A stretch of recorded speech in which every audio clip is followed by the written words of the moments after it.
മനുഷ്യരാൽ നിറഞ്ഞു. എന്നാൽ അവർ അത്രയധികം പാപം ചെയ്തതിനാൽ ദൈവം അവരെ സൃഷ്ടിച്ചത് ദുഃഖിച്ചു. ഭൂമിയിലുള്ള എല്ലാവരെയും ഒഴുക്കിക്കളയാൻ ഒരു വെള്ളപ്പൊക്കമയക്കാൻ ദൈവം തീരുമാനിച്ചു.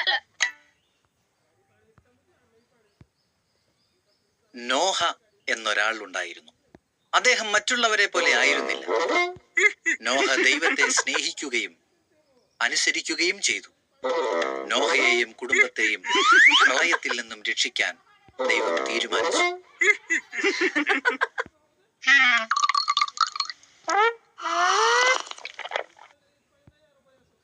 പ്രളയത്തെക്കുറിച്ച് ദൈവം നോഹയോട് മുൻപേ തന്നെ പറഞ്ഞു.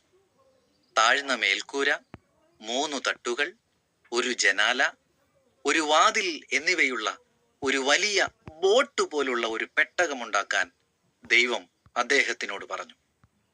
അനുസരണയോടെ നോഹ അത് പണിതു.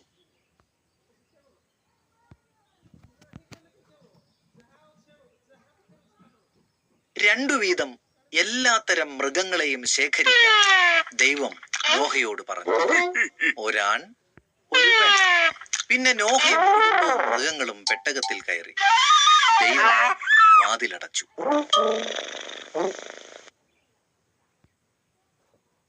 നാൽപ്പത് പകലും.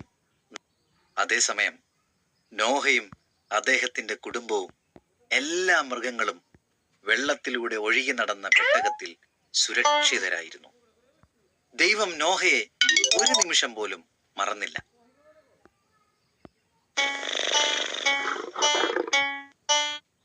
ദൈവം ശക്തമായ ഒരു കാറ്റ് അയച്ചു. വെള്ളം താഴ്ന്നു. പെട്ടകം അരരാത്തു പർവ്വതത്തിൽ ഉറച്ചു. നോഹ ഒരു പ്രാവിനെ അയച്ചു. പ്രാവ് തിരിച്ചെത്താതായപ്പോൾ അത് സുരക്ഷിതമാണെന്ന് അദ്ദേഹത്തിന് മനസ്സിലായി. നിലമുണങ്ങി. അപ്പോൾ അവരോട് പുറത്തിറങ്ങാൻ പറഞ്ഞു. ഇനി ഒരിക്കലും ഭൂമി മുഴുവനായി വെള്ളപ്പൊക്കം ഉണ്ടാക്കില്ല.